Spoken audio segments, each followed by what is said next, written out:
ஏங்க செலவு போக கொஞ்சம் காசு சேர்த்து வச்சிருக்கேன். எங்கேயாவது ஜீப் சஃபாரியா பார்த்து கூட்டிட்டு போறீங்களா?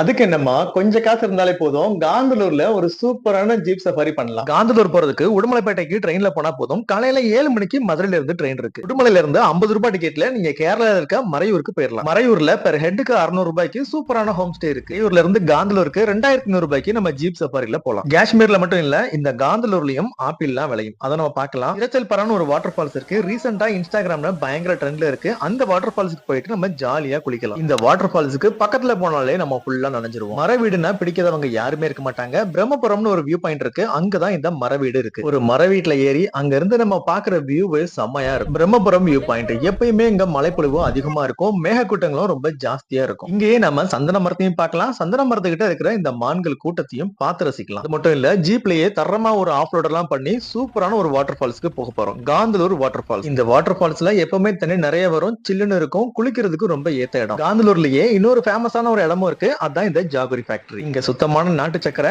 டேஸ்டான கரும்பு சாறையும் நீங்க குடிக்கலாம். நாட்டு சக்கரை தயாரிக்கிறதையும் வேடிக்கை பார்க்கலாம். இன்னொரு ஆஃப் ரோடிங்க முருகன் ஹில்ஸ் அப்படின்ற இடத்துல நீங்க எக்ஸ்பீரியன்ஸ் பண்ணலாம். இதெல்லாம் பார்த்துட்டு நம்ம தங்கி இருக்கிற ரூமுக்கு போனாலே போதும். அந்த ஃப்ரண்ட்ல இருக்க ரிவ்யூ செம்மையா இருக்கும். 6 பேரா அப்படி இல்லைன்னா 2 ஃபேமிலி சேர்ந்து நீங்க போனீங்க அப்படின்னா உங்களோட பட்ஜெட் இன்னும் குறையும். நீங்களும் இந்த மாதிரி கம்மியான பட்ஜெட்ல போயிட்டு வரணும் அப்படின்னு தான் நான் இந்த வீடியோவை போடுறேன்.